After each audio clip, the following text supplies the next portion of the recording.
Over the last 30 days, I posted a YouTube video every single day. And in this video, I want to uncover what I learned.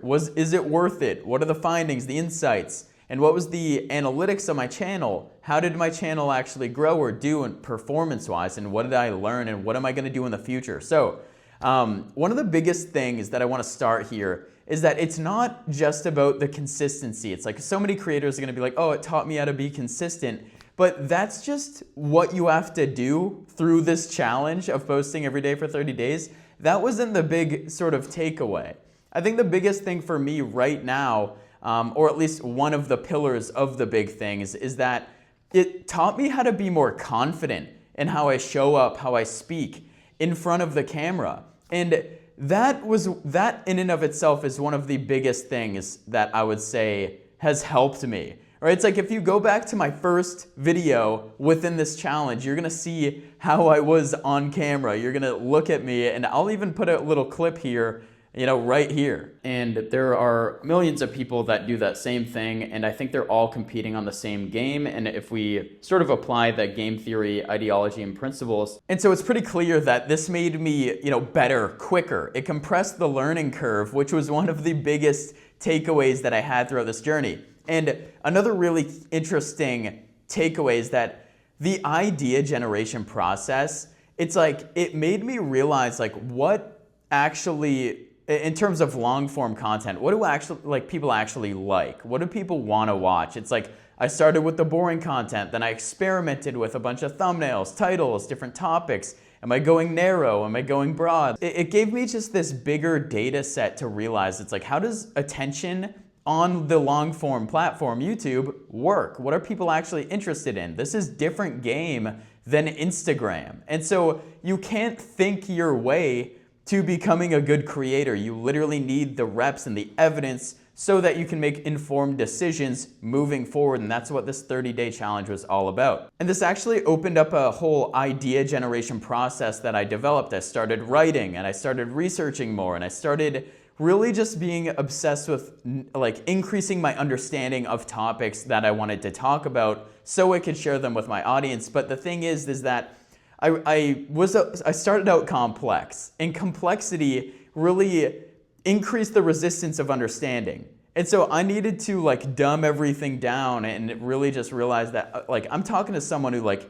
maybe doesn't understand this stuff at a higher level. Therefore, the language I use needs to be a little bit easier to understand. And so that really made me realize that I need to be communicating in a way that is so much more simple. It's easier to understand. And that was one of the biggest takeaways, is like having the idea generation process and being a little bit more particular with the ideas that we generate. Because this was good, right? Like posting every day for 30 days, I have so many great insights and much more data to work with.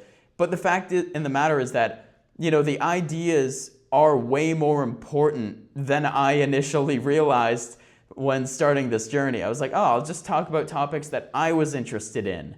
But that's not the thing. The thing is that you need to talk about topics that your audience is interested in. And it's like identifying who that audience is. Who is your ideal viewer, right? Like that was my light bulb moment. It was like, I'm making videos for myself when I should be making them for other people. It took me a while to realize that whole thing, but yeah, let's jump into the actual channel. And so here's my channel analytics. I got 1.9K views in the last 28 days, 78.5 watch hours, and 29 subscribers, which doesn't seem like that incredible, right? It's not that crazy of metrics. But the thing is, again, it's like, I learned, right? It's like I learned how this stuff is working, and I'm now able to test more in the future, and I'm just ultimately better and more knowledgeable in this game. And so it's really all about skill acquisition and realizing that, not every YouTube video is gonna go viral. And, with posting so many times within like every single day within the past 30 days, I didn't have an emotional connection with the video. It's like, okay, like I'll just make a video around this topic and I think it's valuable for my audience, and so I post it. And then if it doesn't perform, it's like, oh well, like I'm already on to the next one. Like I don't really care about how that one's gonna perform. Maybe we can go in and, research on like the retention graphs and all that stuff, but like I didn't have the emotional connection or attachment to that video that underperformed. It was simply an insight that was like, okay, this video is way too specific, or I open it up with the hook with way too complex language, and that's why a bunch of people drop on my, on the retention graph, right? So yeah, 1.9K views, 29 subs, let's see. Yeah, so I got 42,700 impressions with a 3.1% click-through rate and a pretty bad average view duration, simply because a lot of my content was like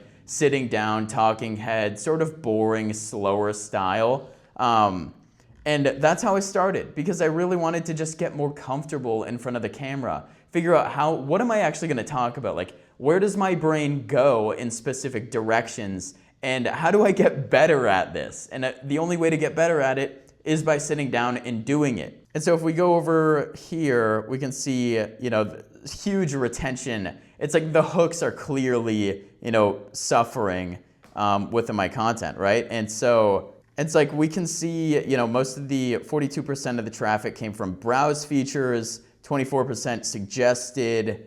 We can see external, 30% Google search. That's actually really interesting. I didn't even know that. We can see YouTube search, people typing in training or personal branding or high ticket sales or personal brand, YouTube is boring, whatever. But yeah, I mean, like, it's really, if we go into the actual molecular content, like this one had the most views. There was 404 views on this one. 10.5 hours of watch time. I got 4 subscribers. But the thing is that the average view duration was awful. It was absolutely terrible. And I lost so many people in the intro because it was that boring style content. But what it tells me is that the hook or the title and thumbnail were decent. Like it was pretty decent all around. It obviously wasn't like this Mr. Beastification style thumbnail or title, but the topic itself was interesting, but the delivery of the topic was not effective enough to hold retention. And so I have I think there's some other videos here that did decent. So that was the top performer, 1.32 average view duration, 404 views. Another one, why boring content will dominate YouTube in 5 years. 170 views, 2.57, or 2 minutes, 57 seconds average view duration. So it's pretty clear that I was losing a lot of people on, like, YouTube was giving me impressions, but I was losing a lot of people within that hook, and I just couldn't retain them with this boring style content. And that was one of the biggest insights that I learned, is that, opening and closing loops throughout the content is so important. You gotta keep people, interested. If you're not gonna hyper edit everything, then how you deliver things, how you say things is going to be way more important than, sitting down and being really boring and just, since you can't supplement all that stuff with the hyper retention tactics, or I at least don't want to, I'd rather just get better with the delivery and the communication of the idea.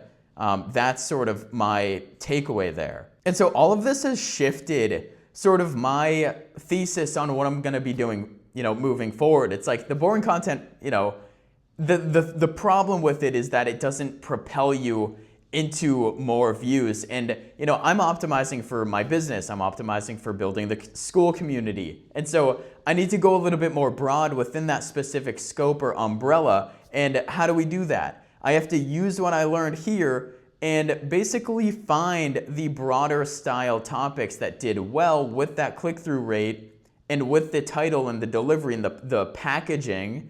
And then I also have to fix the retention.